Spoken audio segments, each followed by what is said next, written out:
ராம் சீதா சீரியலில் நாளைக்கு வேறு லெவல் எபிசோட் வந்திருக்குன்னே சொல்லலாம். வீடியோ பிடிச்சிருந்துச்சுன்னா லைக் பண்ணிட்டு பாருங்கள். சீதா வந்து சீட்டு விளாட்றதுக்காக வந்து மகா கூட போட்டியில் களம் இறக்குறாங்க. அப்போன்னு பார்த்து மீனரா சொல்லிக்கிட்டே இருக்காங்க, வேண்டாண்டி தயவு செஞ்சு சொல்கிறத கேளு, ஏன் இப்படி அடம் பிடிக்கிற, இப்போ கூட ஒன்றும் பிரச்சனை இல்லை, நம்ம வந்து பாதியிலே போயிடலாம் எந்திரிச்சு, என்ன மிஞ்சி போனால் கிண்டல் தான் பண்ணுவாங்க அப்படின்னா, விடுங்கக்கா எதுவாக இருந்தாலும் நான் இருக்கல, முத்தாரமாக இருக்கா பார்த்துப்பா அப்படின்னு சொன்னோன்னு நீ ஆகுன்னா இதையே சொல்லிகிட்டு இருக்க. சீதாவோட அம்மா பக்கத்தில் உட்காந்துருக்குவேன், அவள் சொன்னால் கேட்க மாட்டேங்கிறாளே, நீங்கள் சொன்னாவது கேட்பான்ல அப்படின்னா, விளாண்டுட்டு போட்டோம், எப்படி சீதா நல்லா விளாடுவா, ஜெயிப்பா, இப்போ எல்லாம் புரியுது, சீதா ஏன் தேவையில்லாத வேலையெல்லாம் பண்ணிக்கிட்டு இருக்கா, எல்லாம் உங்ககிட்டேருந்து வந்தது தான் அப்படின்னோடனே சிரிக்கிறாங்க.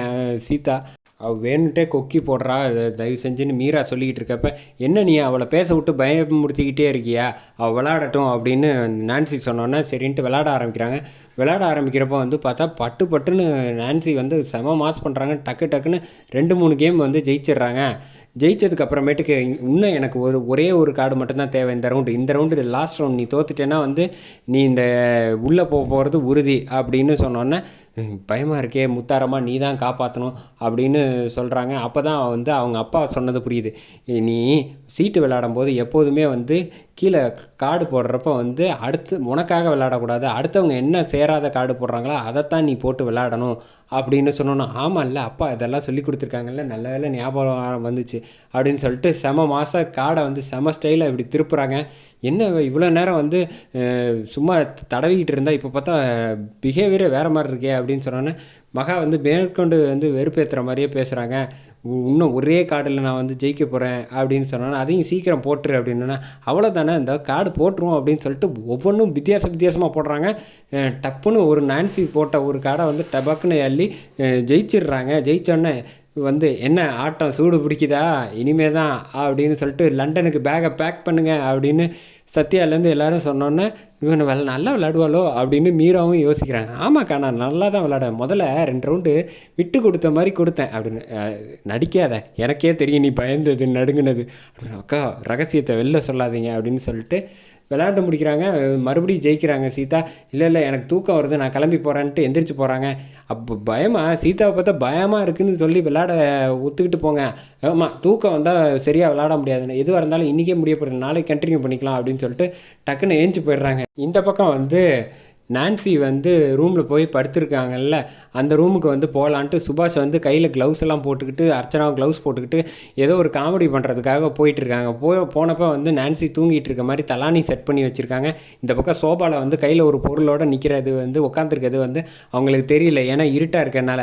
போயிட்டு தலானியை கையில் வச்சுக்கிட்டு எதுவும் காமெடி பண்ணிக்கிட்டு இருக்காங்க. அது எல்லாத்தையும் வந்து நம்ம வீடியோ எடுத்துட்டாங்க நம்ம நான்சி. ஆனால் அப்போயுமே சக்ஸஸ் அப்படின்னு சொல்லிட்டு இந்த தலானி எடுத்துகிட்டு கொண்டு போய் அங்கே வச்சுருவோம் ராம் கிட்ட. அப்போ வந்து மாட்டிப்பான்ல ராமும் சேர்ந்து அப்படின்னு சொல்லி சந்தோஷமாக போயிட்டுருக்கப்ப லைட்டை போடுறாங்க. எங்கே போகிறீங்கடா தங்கம், வாங்க இங்கே வாங்க, இதே வேலையாக தான் சுற்றிக்கிட்டு திரியிறீங்க அப்படின்னு நான்சி கையில் உள்ள பொருளை எடுத்து பார்த்தோன்னே, சும்மா அது கையில் வச்சுருக்கிறது சும்மா விளையாட்டு பொம்மை தானே அப்படின்னா, அது விளையாட்டு பொம்மையாக இல்லையான்னு இன்னும் கொஞ்சம் நேரத்தில் உங்களுக்கு தெரியும், மரியாதை இங்கே வாங்க, ஆல்ரெடி அப்போ மகாவை பண்ணது நீங்கள் தான் அப்படித்தானே, இது ஏற்கனவே நீங்கள் 2வது ட்ரிப் இப்போ என்னையும் சேர்த்து, சரி வந்து உட்காருங்க ஓரமாக அப்படின்னோடனே, அதெல்லாம் உட்கார முடியாது, இதை பற்றி இதுக்கு என்ன உன்ட்ட ஆதாரம் இருக்குது, நான் கிளம்பி போகிறேன் அப்படின்னு சொல்லிடுறாங்க. ஹலோ ஆல்ரெடி பாருங்கள், முதல்ல அர்ச்சனாவோடது என்கிட்ட வீடியோ இருக்குது, இப்போ வந்து உங்களோட வீடியோவும் வசமாக 2 காமெடி பண்ணி வச்சுருக்குது, சந்தோஷமாக பேசிகிட்டு இருக்குது, எல்லாமே ரெக்கார்ட் ஆகிருக்கு பாருங்கள், ஹை குவாலிட்டியில் வந்து உட்காடுறீங்களா அப்படின்னா சோபாவில் வந்து உட்காரலான்ட்டு வராங்க. எங்கே சோபாவில், தரையில் உட்காருங்க, இல்லைன்னா உள்ளே போயிடுவீங்க ஜெயிலுக்கு, ஜாக்கிரதையா அப்படின்னு சொன்னோன்னே தரையில் வந்து பயந்துக்கிட்டே நடுங்கிட்டு 2 பேரும் தரையில் உட்காந்துருக்காங்க. செம காமெடியாக இருந்துச்சுன்னு சொல்லலாம். நான்சி வந்து சொல்கிறாங்க, இனிமேல் நீங்கள் 2 பேரும் எனக்கு வந்து நான் சொல்கிறதெல்லாம் கேட்கணும், அப்படி இல்லை உங்களை தொலைச்சி அப்படின்னோன்னு, நாங்கள் நீங்கள் சொல்கிறதெல்லாம் கேட்போம், தயவு செஞ்சு எங்களை மாட்டி விட்றாதீங்கன்னு சொல்லிட்டு சரி போங்க அப்படின்னு சொன்னாலும், தேவையில்லாமல் இவ்வளோ பெரிய ஆளுன்னு தெரியாமல் போய் உள்ளே போய் நீ மாட்டினா இல்லாமல் கூட சேர்ந்து நானும் இப்போ மாட்டிக்கிட்டேனே, இப்போ என்ன பண்ண போகிறோன்னு தெரியாமல் முழிச்சிக்கிட்டு இருக்காங்க. அடுத்த நாள் வந்து காலையில் வந்து சாமி கும்பிட்றதுக்காக வந்து சீதா வந்து பூஜை பண்ணிக்கிட்டு இருக்காங்க. பூஜை பண்ணிக்கிட்டு இருக்கப்போ வந்து, முத்தாரம்மா தயவு செஞ்சு சொல்கிறேன், நீ தான் வந்து எனக்கு துணையாக இருக்கணும், இப்போ வந்து என்னென்ன பிரச்சனை நடக்குதுன்னே எனக்கு ஒன்றும் புரிய மாட்டேங்குது, நீ வந்து உதவி செய்யலைன்னா என்னால் வந்து ஜெயிக்க முடியாது, மகா யார் இது மாதிரி பண்ணாங்கங்கிறத நீ எனக்கு காட்டி கொடுக்கணும் அப்படின்னு வேண்டிக்கிட்டு இருக்காங்க. இது வரைக்கும் நீ எனக்கு உதவாமல் இருந்ததே இல்லையே, ஏன் என்னை குழப்புற அப்படின்னொன்னே, அப்போன்னு பார்த்து கரெக்டாக வந்து சாம்பிராணி போட்டுக்கிட்டு இருக்கப்போ வந்து நான்சி வந்தோன்னா நான்சி வந்து இரும்ப ஆரம்பிச்சிடுறாங்க. தேவையில்லாத வேலையெல்லாம் ஏன் பண்ணிக்கிட்டு இருக்க, ராத்திரியானா சீட்டு விளாண்டே ஆகணும்னு 12 மணிக்கு தொந்தரவு பண்ணுற, இங்கே வந்து என்னென்னா புகையை போட்டுக்கிட்டு இருக்க எந்திரிச்சு மாடிப்படிக்கு வந்து மூச்சே விட முடியல அப்படின்னு சொல்லிட்டு போயிடுறாங்க. போனதுக்கப்புறமேட்டு கையில் உள்ள அவங்க எப்போதும் யூஸ் பண்ணுற வந்து ஸ்ப்ரே யூஸ் பண்ணிக்கிட்டு இருக்காங்க. வந்து அப்போ தான் ஸ்ட்ரைக் ஆகுது, இந்த மாதிரி ஒரு விஷயம் ஏற்கனவே ஒன்று நடந்த மாதிரியே இருக்கே, சரி எதுக்கும் அவங்க ரூமுக்கு போய் பார்ப்போம் அப்படின்னு பார்த்தா கரெக்டாக வந்து கையில் அவங்க வந்து யூஸ் பண்ணிகிட்டு இருக்க அந்த பொருளை வந்து பார்த்துடுறாங்க. பார்த்தோன்னா சீதாவுக்கு வந்து அதிர்ச்சி ஆகிடும். அடி பாவி, அப்போ வந்து நீ வந்து நாடகம் ஆடிக்கிட்டு இருக்கியா, நான்சி தான் மகாங்கிற விஷயத்த நான் சொன்னால் யாருமே இப்போ நம்ப மாட்டாங்களே, என்ன பண்ணுறதுன்னு தெரியாமல் சீதா வந்து அதிர்ச்சியில் உறைஞ்சி போய் நிற்கிறாங்க.